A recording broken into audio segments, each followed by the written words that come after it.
स्वर्गीय रघुनंदन सिन्हा जी जहानाबाद के एक ऐसे शख्सियत जिन्होंने शिक्षा के क्षेत्र में अपनी अमीट छाप छोड़ी, जिनके मार्गदर्शन में असंख्य छात्र छात्राओं ने सफलता की ऊंचाइयों को छुआ और आज देश दुनिया में अपना एक अलग मुकाम बना रहे हैं और कई बड़े-बड़े पदों को सुशोभित कर रहे हैं। उनके गुजरे 10 वर्ष हो गए, लेकिन आज भी उनकी यादें हम तमाम लोगों के बीच मौजूद है। स्वर्गीय रघुनंदन सिन्हा जी की 10वीं पुण्यतिथि बड़े ही भावुक माहौल में रघु सरोज बीएड कॉलेज में मनाया गया। इस मौके पर उनके सुपुत्र निदेशक सतीश कुमार सिन्हा, अध्यक्ष मुकेश कुमार व सचिव डॉक्टर शंभू शरण, नरेश कुमार एवं कॉलेज के प्रिंसिपल सहित तमाम लोगों ने स्वर्गीय रघुनंदन सिन्हा जी के छायाचित्र पर फूलों का माला एवं पुष्प अर्पित कर उन्हें नमन किया एवं उनके व्यक्तित्व एवं कृतित्व की चर्चा करते हुए कहा कि रघुनंदन बाबू कोई मामूली हस्ती नहीं थे। ईमानदारी, मेहनत, लगन उनकी मुख्य पूंजी थी। वे अधिवक्ता भी थे, लेकिन उन्हें ये प्रोफेशन रास नहीं आया और वो शिक्षा के क्षेत्र में कूद पड़े और बहुत सारे बच्चों को इन्होंने निःशुल्क शिक्षा देकर उनको उनके मुकाम तक पहुंचाया। जहानाबाद को शिक्षा के क्षेत्र में अग्रणी बनाने में रघुनंदन बाबू ने बड़ी भूमिका अदा की। आज वो हमारे बीच नहीं है, लेकिन उनका आशीर्वाद हमेशा हम लोगों के साथ है। लोग बोलते बोलते भावुक हो उठे। वक्ताओं ने रघुनंदन बाबू के व्यक्तित्व की प्रशंसा करते हुए कहा कि वे अनुशासन पसंद और बहुत ही सरल इंसान थे। सदियों में इस तरह के इंसान दुनिया में आते हैं और अपनी यादें छोड़ जाते हैं। जी हाँ, तो निश्चित तौर पर हमें यह कहना पड़ेगा कि जिंदगी मौत की निशानी है, खत्म होगी ये वो कहानी है। कोई मिटता है बेनिशान होकर, कुछ की चारों तरफ निशानी है। उन्हीं में से एक थे स्वर्गीय रघुनंदन सिन्हा। उन्हें शत शत नमन। एसके मिर्जा, ईशा न्यूज के लिए।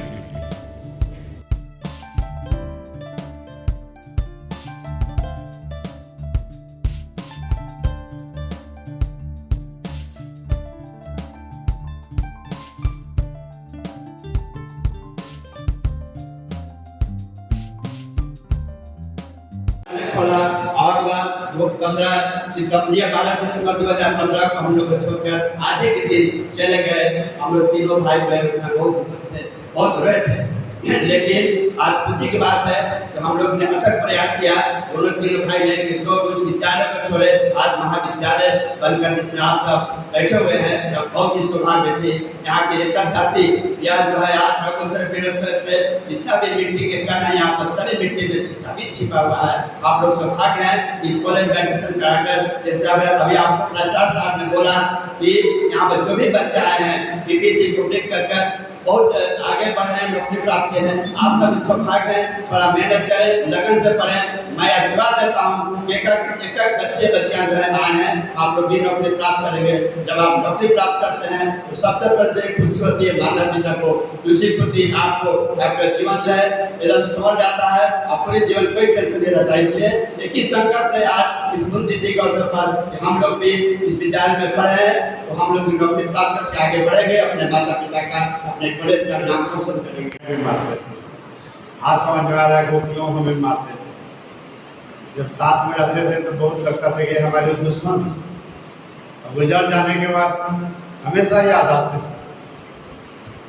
उन्हीं के नाम पर एक बीएड कॉलेज खुला है, उन्हीं के नाम पर आईटीआई कॉलेज खुला है, उन्हीं के नाम पर सुरंगापुर में डिग्री कॉलेज भी खुलेगा। यानी कि हर चीज़ उनके नाम के लिए मेरा समर्पण है। आप लोग जितने भी छात्र हैं और छात्राएँ हैं, इस आप लोग किस्मत वाले हैं। यहाँ के संस्थापक जो हैं रघुनंदन बाबू थे।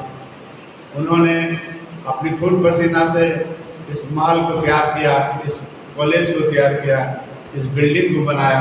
और उस बिल्डिंग में सिर्फ मैं मान्यता लाने का काम किया। एनसीटी नई दिल्ली से बीएड का मान्यता लाने का ही मैं मात्र काम किया। ये पूरी भूमि, पूरी बिल्डिंग उनके द्वारा हम लोगों को दिया हुआ एक सौभाग्य है। इसके लिए हमेशा उन्हें मैं याद करता हूँ। उन्होंने अपने जीवन में काफ़ी संघर्ष किया है। तो सुरंगापुर गांव में जन्म लिए और उनकी पढ़ाई लिखाई जो बगल के 10 किलोमीटर के रेंज में जाकर करना पड़ता था। 10th जो है सिकरिया हाई स्कूल से किए। उसके बाद कुछ दिन गया कॉलेज गए, उसके बाद पटना यूनिवर्सिटी में आए, लाख दिए, बीपीएससी की परीक्षा कई बार दिए, लेकिन पूर्णतः सफल नहीं हुए। तो लास्ट बार एक बार सफल भी हुए, उसमें देश में चल रही थी विश्व युद्ध, देश पर अटैक हो गया था, यानी कि भारत और चाइना का युद्ध हो गया। उस युद्ध में उनका सपना जो है खो गया, वे बहुत दुखी हो गए। उन्होंने सोचा कि मैं क्या करूं, मैं देश को कुछ दे सकूं। उसके बाद उन्होंने एक नौकरी पकड़ लिया कोऑपरेटिव इंस्पेक्टर का, और नौकरी करते करते करते उनकी इच्छा नहीं थी, नौकरी छोड़ दी। नौकरी छोड़ के फिर जहानाबाद में कोर्ट पकड़ लिए, वकील बन गए। लेकिन वकील में भी झूठ बोलना उनको नहीं आता था, इसलिए वकालत उनसे चली नहीं। वो अपने बच्चों को पढ़ाए, उसके बाद रिजल्ट अच्छा आया, निखार विद्यालय में पास कर गए हम लोग। तो पूरे इलाके के लोगों ने बोला कि वकील साहब आप वकालत के लिए नहीं, एजुकेशन के लिए बने हैं। शिक्षा ही जीवन का नारा देने वाले रघुनंदन बाबू को याद करने से मुझे बहुत खुशी होती है। कोई भी तिथि जब हम मनाते हैं, जैसे आज हम लोग पुण्यतिथि मना रहे हैं, तो इसके पीछे कोई ना कोई एक बहुत बड़ा उद्देश्य छिपा होता है। तो सबसे पहले तो ये जानना होगा कि ये किस उद्देश्य के लिए हम लोग यहाँ आज इस श्रद्धांजलि सभा में उपस्थित हुए। तो शिक्षा एक ऐसा शस्त्र है जिससे आप प्रगति के सारे मार्ग, सारी बाधाओं को आप काट सकते हैं। और हम लोग सभी इस मामले में सौभाग्यशाली हैं कि शिक्षा से ही हम लोग सब जुड़े हुए हैं। आप भी यहाँ पर प्रशिक्षु के रूप में आए हैं, और 2 वर्षों के बाद जब आप शिक्षक बनकर यहाँ से निकलेंगे तो आपके ऊपर बहुत बड़ी जिम्मेवारी है। जो भविष्य में, जो भारत के भविष्य के निर्माता हैं, उन बच्चों को शिक्षित करने की बहुत बड़ी जिम्मेवारी आपके कंधों पर दी जाएगी, और उसे आपको बहुत अच्छे से निभाना है। आप देख सकते हैं कि बिहार में वर्तमान में सरकारी शिक्षा की क्या स्थिति है। मुझे लगता है कि सभी लोग इससे वाकिफ होंगे। प्राइवेट स्कूल की शिक्षा के प्रति गार्जियन और बच्चे ज़्यादा आकर्षित हैं। तो आप लोग जब सरकारी शिक्षक के रूप में जब काम करें, तो उस शिक्षा के स्तर को इतना ऊंचा उठाएं तो गरीब परिवार के भी बच्चे अच्छी से अच्छी शिक्षा प्राप्त कर सकें।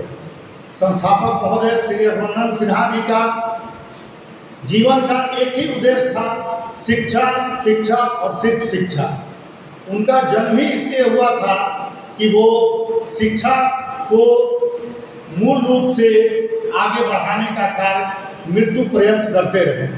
उनका जन्म एक कृषक परिवार में इसी जिले के सुरंगापुर ग्राम में हुआ था, और हमेशा वो पढ़ने में इतनी तन्मयता से पढ़ते थे कि हमेशा अच्छा करते हुए ग्रेजुएशन करने के बाद जब वो तैयारी कर रहे थे कॉम्पिटिटिव एग्जाम्स का, तो उनको परिवार से पूरा सपोर्ट नहीं मिला। लोग हंसते थे कि भाई क्या ये कर रहा है, अभी तक नौकरी नहीं मिली है। लेकिन वो जरा भी डगमगाए नहीं, अपने मार्ग पर बढ़ते रहे, क्योंकि उनके मन में यह बैठ चुका था कि शिक्षा एक ऐसा शस्त्र है, अस्त्र है कि इससे सारी बाधाएं दूर हो जाएंगी।